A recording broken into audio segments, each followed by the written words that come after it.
So today we're going to take a look at Xerxia versus Optic, obviously the big upset that happened yesterday in Iceland.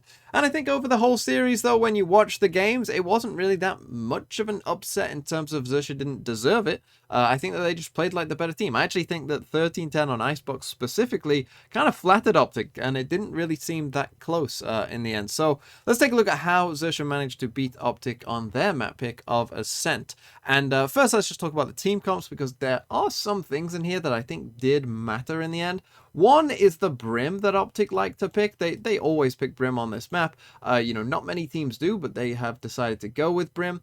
We're actually into the 4.05 Brim, so after Brim got that slight nerf on his stim beacons and whatnot, that is the Brim that we are using here in Iceland.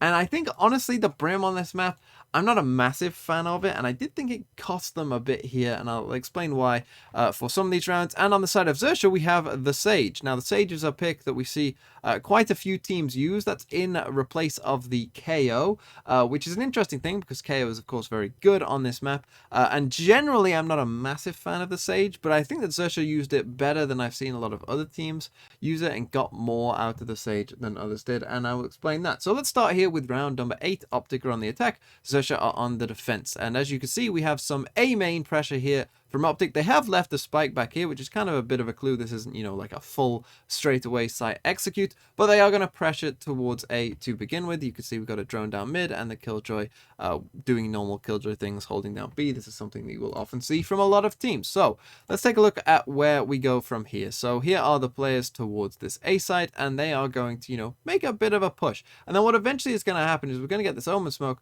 and then they ping the Omen and from the drone, and then we're going to get this Sage wall. Now, Optic, for whatever reason, decide not to really break this Sage wall. They send a couple bullets at it, but they don't fully break any segment of it, and then they decide to run away. So that obviously tells Xerxia that, there can't be any site push coming anytime soon before that Sage wall. Now, they could just be sitting behind the Sage wall the whole time. That is something that could happen, but that is actually not the case because, as you can see by the map, what is going on, the call has been made to go to B.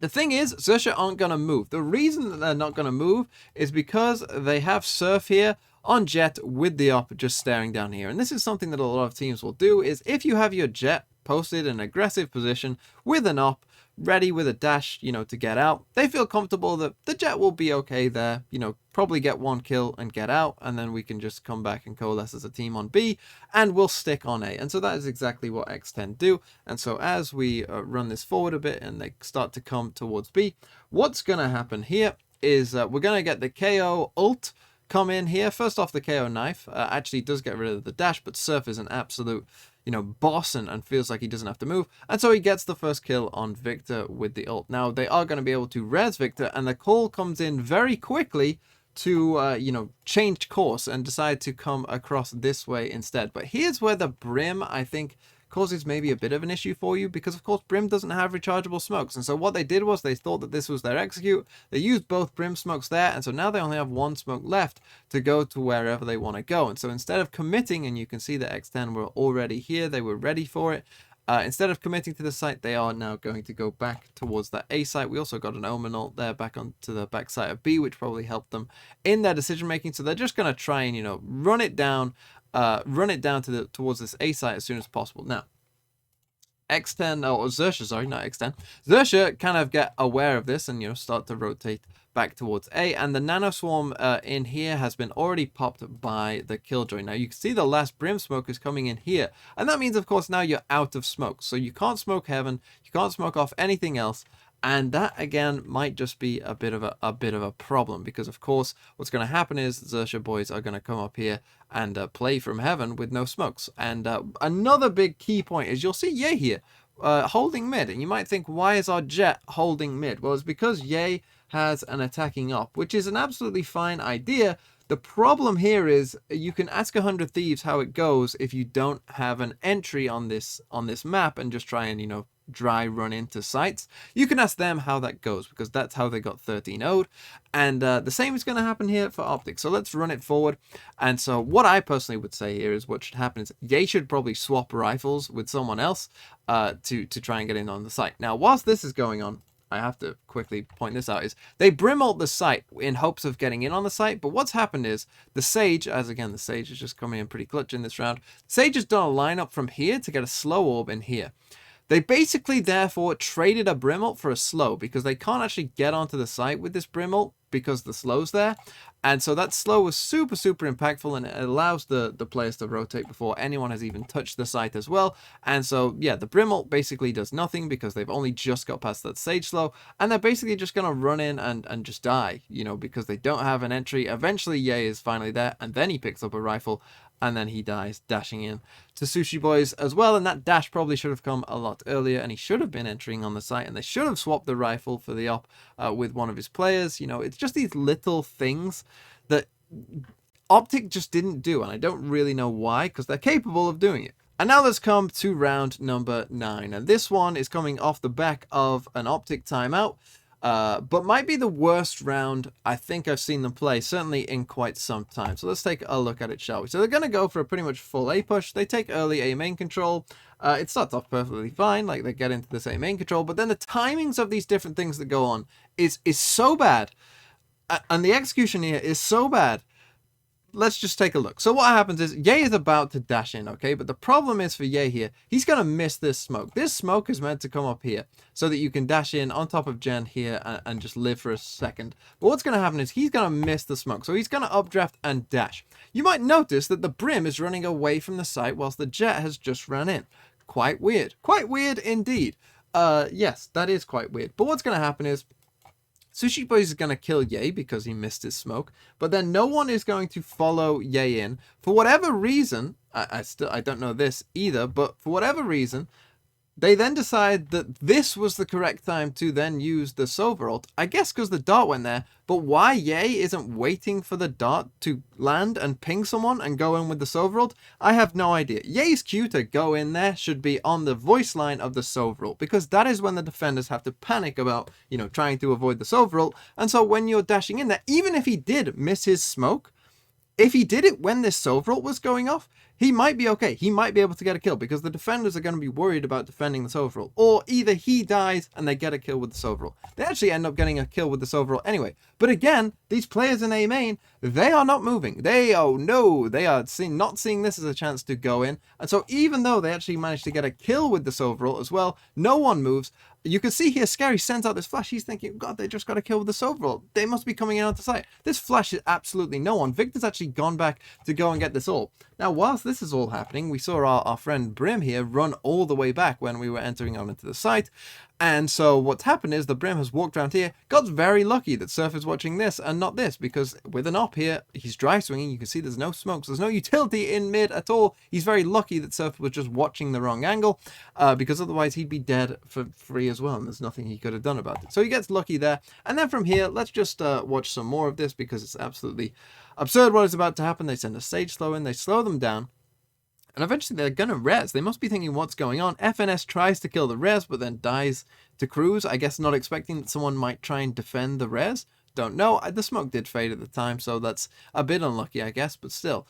Weird that he's, again, the only one there that's, you know, even ready for that at all. He's the only one that's doing it, and so he dies without a trade as well. And then we're just going to see some really nice shots from Cruz. So let's take a look at some of these shots, because this first one in particular is absolutely absurd as the drone comes in. And again, the drone comes in, no one's entering. Eventually, we do get Marv come in. Cruz hits an absolutely absurd shot there. Insane flick, and then he's also able to kill Victor, and they're gonna win the round. Terrible round from Optic, just so disjointed. The timing of everything was horrific. Looked like, I don't know, a gold lobby. Maybe that's even being generous to them with some of the timing of this utility, but that was an absurdly bad round from the side of Optic, and thankfully, Xerxia are a very good team and are definitely good enough to be able to punish play that bad. And now let's come to this round, round number 12. This is another tactically frustrating round from the side of Optic, and let me explain some of the things that I mean. Again, timings just off and things like that. So we got the double Brim smoke in mid. That means that they only have one smoke left to go wherever they want to go, right? So a bit of an interesting strategy straight away, but what they're going to decide to do with this Brim smoke is absolutely fine, because they take mid control and they're going to decide to push through short here. Now, what's going to happen is let's follow Ye to start and follow his decision-making pattern, because it starts off okay, but then it doesn't, it's not great, because what's going to happen, he's going to dash into this position here and then decide to try and, peek through and make a hero play. This is Ye 100% trying to make a hero play, deciding we're 7-4 down against a team that we think we should beat. I'm just going to go get 2 kills, win as the round for us. Don't worry about it. It'll be fine. Because here's the thing. If there's someone in the window here, he dies. And the thing is, Xerxia, this was almost a bit disrespectful from Ye to Xerxia. He thought he could just, I'll just make a hero play and I'll be able to kill these guys. Don't worry about it. The thing is, Xerxia are really good. So you're not able to. And he gets flashed, and Scary is able to win that fight. And so he dies. And again, just look at where he is dying here and look at where the rest of the team are. And he's even smoked off by his own Brim. Now, here's the thing. They smoked off to the 2 parts of mid, right? So they only have 1 smoke left. So now let's get into this Killjoy lockdown and the problems with what they did with this Killjoy lockdown, because they put this Killjoy lockdown here in this corner. Interesting Killjoy lockdown, right? You don't often see this. It's quite an interesting play, and probably something that they had worked on. And I would bet that what they potentially worked on was the fact that with this Killjoy lockdown, you can, maybe do something weird where you attack these corridors, which you normally can't on the attacking side. And that's kind of a cool thing that this Killjoy lockdown allows you to do. Problem is that they smoked themselves off from being able to do that. And it seemed like Ye maybe thought that that was the plan and just executed it way, way, way too soon. And so the problem is now they have no Brim smokes left for the site. And this Killjoy lockdown, it doesn't make any sense now because of what they've done. Because now they've smoked themselves off from this and they've gone way too early. There's still 9 seconds. Look at where these players are. There's still 9 seconds left in this Killjoy lockdown. If they just wait to like 3 or 2 seconds, there's no way anyone can be in this window. There's no way anyone could be down here. So you can then start to explore in this area and you can start to really push the site, and you don't have to use that Brim smoke. And this Brim smoke, the thing is with this Killjoy lockdown, it's going to push people to heaven. You know that. Think about where it is. Look at the circle. Of course it's going to push people to heaven. So having that last Brim smoke on heaven might be quite a useful thing to have. And it would be a useful thing to have. But instead they decided to smoke themselves off and go down here. Now, as we run this forward, what's going to happen is we're going to get a kill through the smoke. Again, why are you going that early? This shouldn't be able to happen because you shouldn't be doing this with 7.5 seconds left on the Killjoy lockdown. Be more patient. Just wait a couple seconds and no one can be in this window because they'll have to move. And Scary, after getting this kill, he reloads and then he realizes, well, there's only 5 seconds left. I can't be in that window anymore, and he goes towards heaven. Shock horror. Now, at the same time, we get the Sage slow lineup that I talked about before. Really cool, and that's going to get them the kill on Marv because Marv just has to very slowly walk into Sushi Boy's crosshair. And then we end up in a 5v2, and what's going to happen is we're going to get a trade there. And eventually we end up in a 1v4 that Crashies is able to turn into a 1v3, but then he is going to end up dying after the spike gets planted. But again, just some of the tactical decision makings and the disorganization of the team from Optic was very, very clear at this point.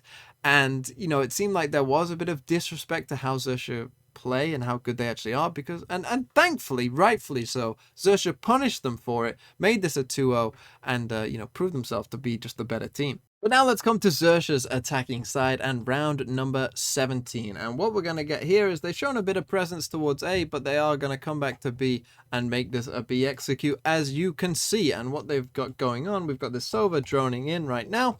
You can see Crash, he's trying to spam him, but he misses. And so the Sova drone goes in, and I talked about this in that bad Optic round. But look, they wait for their Sova roll and then decide to go in. And the reason is because FNS, after getting tagged by the drone, is in trouble. And he's not going to be able to defend any of this because he's getting ulted. And so Crashies goes towards the very back of the site as well.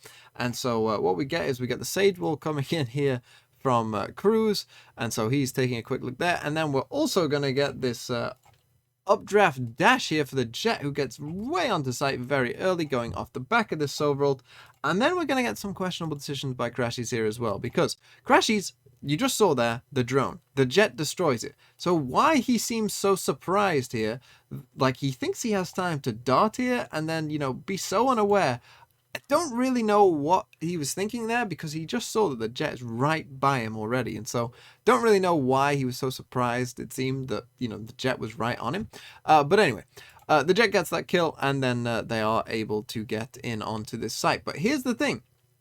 They're not going to let the spike go down. This is a very NA thing, that as soon as they hear the spike get planted, that's their signal to go and retake. And it's quite a strong idea, because obviously if someone is planting, that means that that person can't fight. And so you get kind of the advantage, a kind of surprise advantage, that this is something that not a lot of teams do, although we have started to see it more and more. But then also, you know, it means that you can take people by surprise and they're a man down. And so you can see that Optics flood in onto the site and start getting quite a few kills, and we end up here in this 3v2. But Sushi Boys, the absolute mind on the man, he was the one planting the spike, but he comes off it because he realizes that people are dying around him, and so he decides, well, you know, I'm not gonna plant the spike here. I'll fight with my team instead. So he decides to play as a team and gets rewarded for that, because Cruz is able to hit this shot on Marv there, and then he's able to get the kill on Victor. It looks kind of like Cruz gets this kill, but it's actually Sushi Boys who had decided to try and come back to the team and fight, and that ends up with them winning the round there and taking this round. And now let's come to round 22, and this is really the straw that broke the camel's back, because Optic had won the last 3 rounds in a row. They'd been going on a bit of a tear for the first time. They kind of had a bit of momentum building. It was 11-10, and the guns here, as you can see on the side of Xerxia, are not good. They are not good at all. Sheriffs, they do have the Jettle, but other than that, 1 Spectre, a bunch of Sheriffs, and some light shields against like a full buy. So really not ideal on the side of Xerxia here, but they're gonna make it work. And what's gonna happen is we're going to get a bit of a trap setup here with the Jet and the Killjoy, because they get the Killjoy into this little corner here, thinking that obviously everyone will be worried about the Jet, and it kind of works. But we get a really cool little double peek here from the side of Xerxia, where you get the Sage coming and peeking the Jet from here, and the updraft Jet peeking here as well, and that causes a bit of a problem for Ye, because he's getting shot from multiple people, which means that then he's misses this first shot and then has to try and dash away. Misses his dash slightly. Ye wasn't fully on it, as you can kind of tell. But then the bait setup, you know, for this Jet is going to work, because FNS, look, gets that first kill. They don't even look at him, and then he almost gets the second one, but Surf's reaction to that is super fast, and he's able to dash up straight into Ye's face, and he right clicks him. But at that same time, whilst FNS, I mean, just look at the map here. You can see FNS head fully turned to Jet. Omen coming right next, and Omen kill FNS. Not good. And then the problem with this is, well, now you've just given them 2 guns for free. So why are you doing this kind of super risky bait setup where that kind of thing exactly could happen on when your opponent is on an eco round? I don't know. And then as we watch this forward, what's going to happen is we are going to get a pretty wonky kill here from the side of Victor, who's lucky that Foxy only had a Sheriff, but then he gets traded by Scary, and then we just get Crashies here in just like, I don't know what he's doing, because he's actually he's not in logs here, he's actually stood up on the ledge. You can see it here. This is his position. He's so worried obviously about the Jet, but this is just a truly awful position to be in, because exactly this can happen, where someone just peeks from B main and you're just out in the open with your back to them. Why are you here? Like, this is like a terrible decision from Crashies, and he gets punished for it, rightfully so. And now poor Marv is left into a 1v3 that he's not going to be able to win either. And again, Optic got punished for their mistakes, their weird tactical decisions, and Xerxia throughout this whole series really looked like the better team.